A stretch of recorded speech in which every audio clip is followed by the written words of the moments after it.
Hi everyone, I'm attorney Aiden Durham with 180 Law Co. in Denver, Colorado, and you're watching All Up in Ya Business.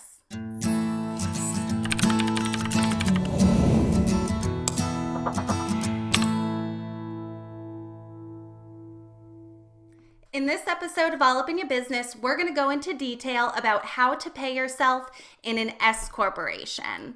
In my last video, we talked about how to pay yourself in a single member LLC. So now we're going to compare that with the rules and process for paying yourself in an S corporation. But before we get into it, please be sure to like, subscribe, and share, and check the description for some links to some additional freebie downloads and guides too. All right, so you may recall with a single member LLC, there really aren't any rules or requirements with how you pay yourself. As long as your LLC's operating agreement doesn't have any specific restrictions or requirements for it, you can take a member distribution from your LLC pretty much at any time, in any amount, and by any method that you choose. But it does get a little bit more complicated if we're dealing with an S corporation. A quick refresher on S corporations. If you want to know more about S corporations just in general, check back to some of my previous videos. But an S corporation is a tax election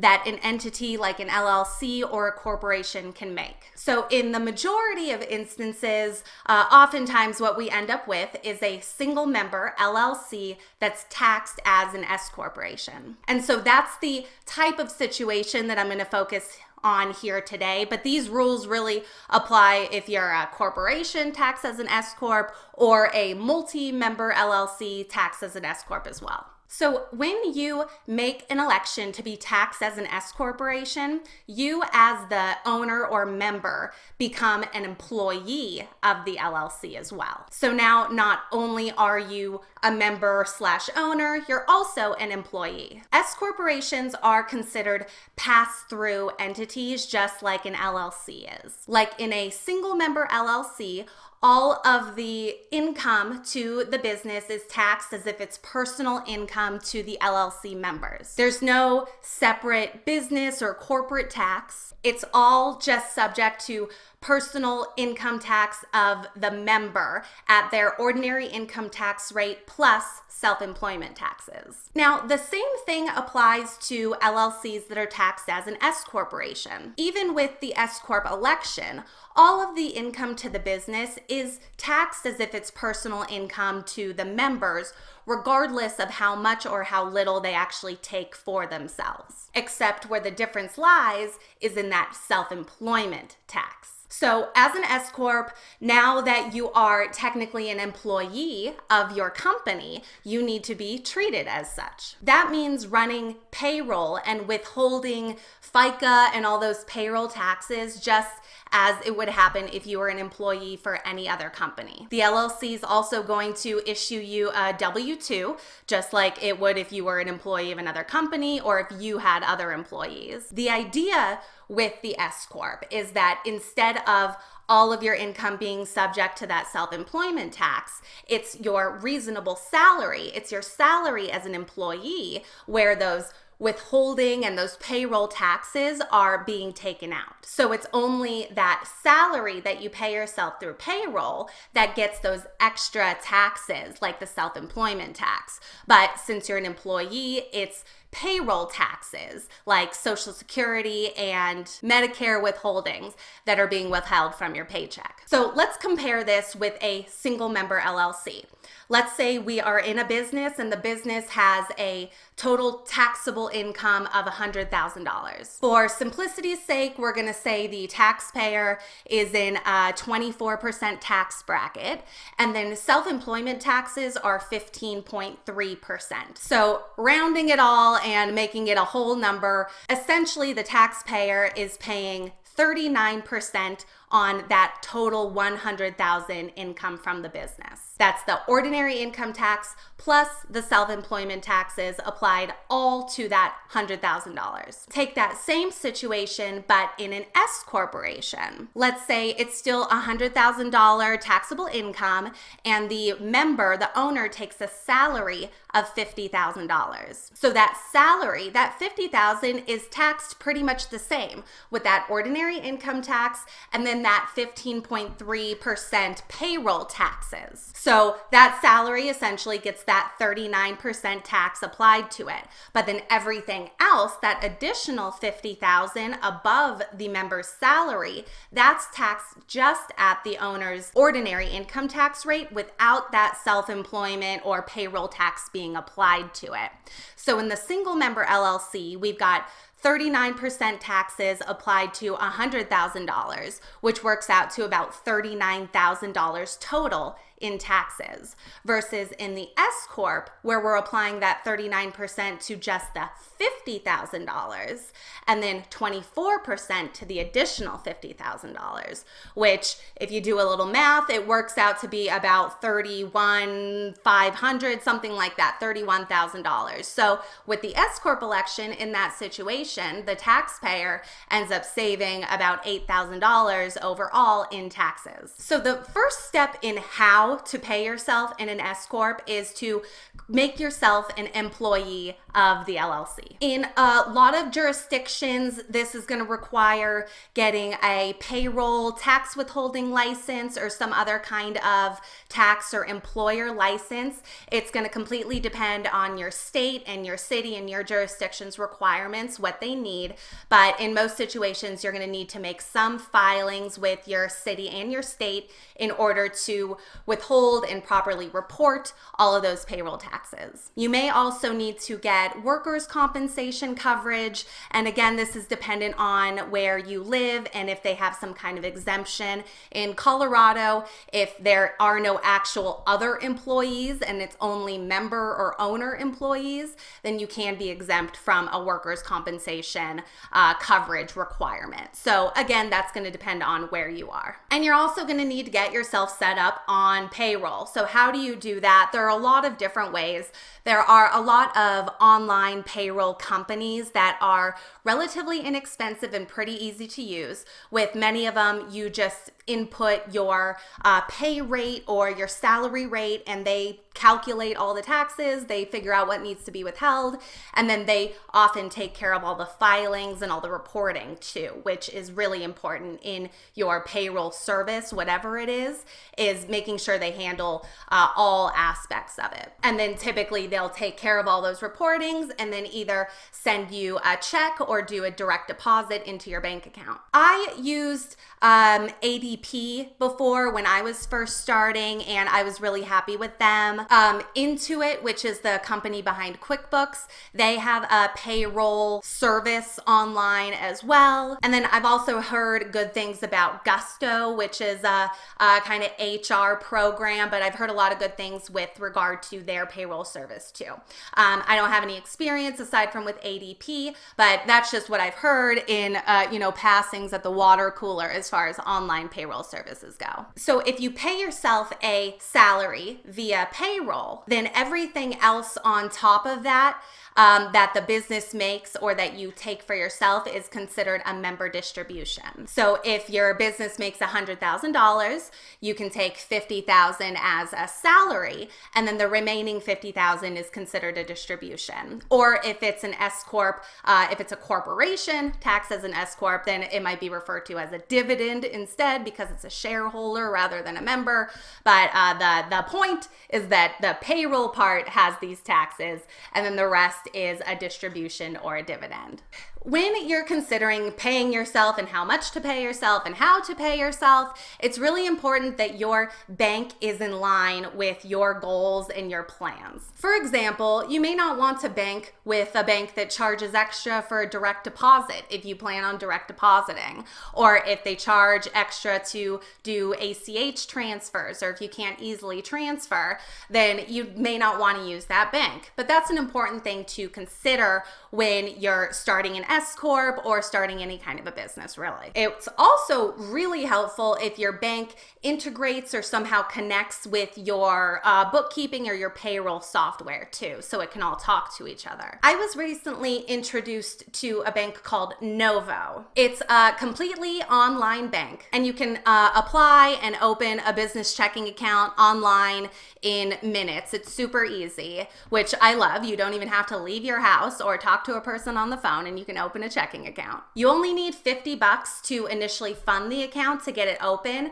and Novo lets you link to other banks so you can quickly and easily transfer that money into your new checking account. The super cool part though is that Novo has an integration with Xero, which is a really popular bookkeeping software. So if you use Novo and you use Xero, which I believe Xero has their own payroll processing, or they integrate with some other payroll processing, but so you can link up Novo to Xero to your payment processor, and now everything's talking and communicating to each other. You don't have to double enter anything, and it just streamlines your accounting process immensely. Novo also lets you integrate with other apps like Zapier, so you can easily connect your bank to any other programs or apps that you might be using too. And then when you need to take a distribution, you can just quickly transfer money from your Novo business account into your personal account, whatever bank that's with, and you don't have to think about it again. It's just like 3 clicks and you've transferred money and you've paid yourself through a member distribution. So Novo is a great option, and the best part is it's completely free. They don't have any fees to open an account, no minimum balance requirements, no ACH or wire transfer fees. Everything is free, which is, of course, the best part about it is not having to pay for your business checking account. And if you use the affiliate code in the description and open a new account, you can get a $25 credit directly into your new account with Novo using the affiliate link in the description. My recommendation, however, aside from using the online payroll services, is to work with a tax professional who can help you with all aspects of your accounting and bookkeeping. Finding a CPA or another pro who can take care of your payroll for you and all your tax filings and hopefully your bookkeeping and everything else is really an ideal situation. So you have everything in one place and one person who can advise you with regard to all of it. Why is it so important to have a CPA help you? Well, that takes me to the second part of the how you pay yourself in an S Corp, which is how much do you pay yourself in an S Corp? Now that you know how an S Corp is taxed, your brain might be churning with some ideas for extreme tax savings. Something like, oh, I'll just take a really, really tiny salary and then take the rest as a distribution. So only this little salary gets those extra taxes, but the rest is just a distribution without the self-employment or payroll taxes. Sorry, unfortunately, you can't do that. The IRS requires in an S Corp that the owners take a reasonable salary for themselves. And reasonable is the important term here. Of course, the IRS doesn't really tell us what reasonable means. Here's a fun little anecdote for you about how the law works. So lawmakers will draft these laws, and they use these kind of open-ended or ambiguous terms like reasonable. And nobody, including the lawmakers themselves, really knows what reasonable means in this law. It's only when there's a legal issue or a case that comes up when that law is applied to those situations. It's only then when we get some indication of what that word means. But even then, all we really know is that in this specific case, with these specific facts, this salary was or was not reasonable. But so that's basically what we have to go off of when determining what a reasonable salary is. So pretty much all of that to say that the only way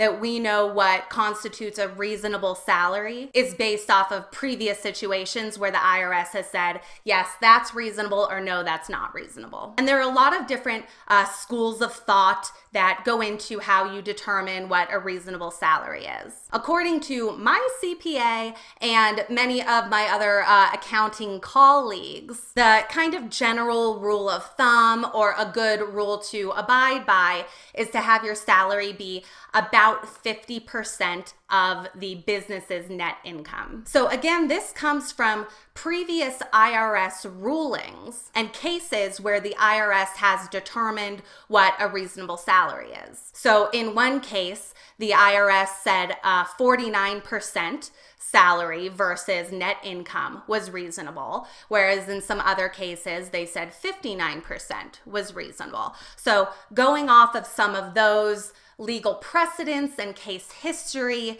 we get an idea that if you're paying yourself around 50%, the IRS typically is going to consider that to be reasonable.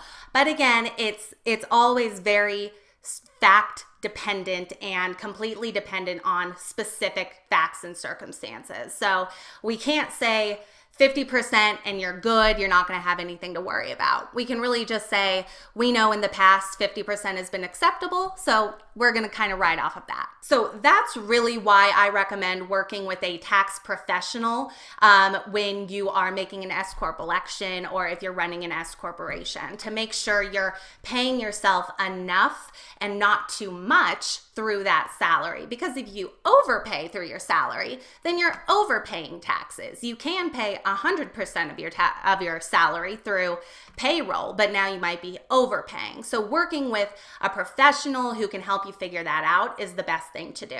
And I'll tell you guys, that's exactly what I do. I have a CPA and an accounting team that I work with that handles everything for my business on the tax end. So they do my payroll, all of my tax filings, everything, all of my bookkeeping and all of that. So what they do is every month they do my books, they reconcile everything, and they determine what my net income was for that month. And based off of that, they figure out how much I need to pay myself so that we keep around that 50% range for my salary. So I don't do any math. I don't have to think about it. I get an email once a month saying, here's your profit and loss, and here's how much here's what we want to pay you for payroll this month. And so with them keeping their eye out and doing the calculations, I can be assured that I'm not overpaying, but that I'm safely paying myself enough to hopefully be within the acceptable, reasonable range for the IRS. So once it comes to tax time, the process is also a little bit different when we're talking about S Corps versus just a single member LLC. Once you're taxed as an S Corporation, the S Corp has to file its own corporate return, which is in the form of 1120S. That's the IRS form that you use, 1120S. And then the LLC is going to issue a K-1 to the members. And the K-1 describes the member's share of the profit and losses. So in a single member LLC that's taxed as an S corporation, the K-1 just allocates all of the profit or loss to the one member. And then the LLC is also going to need to issue a W-2 to the member/employee. And then the member will use that W-2 and the K-1 to prepare their personal income tax return on Form 1040 and file that. And then that's where all the taxes are paid from. So the primary benefit of being taxed as an S corporation is that it really does have the possibility of drastically limiting your overall tax liability. But along with that is the additional accounting and administrative work and the extra hassle of making sure you're paying yourself the right amount through payroll. So compared to an LLC, it saves you in taxes, but there's more work that goes into it. So because of that, and because of all the intricacies and dealing with the IRS, it's always a good idea to make sure you're working with a tax professional and a business attorney to make sure the S corporation is the appropriate move for you, and of course to make sure you are paying yourself correctly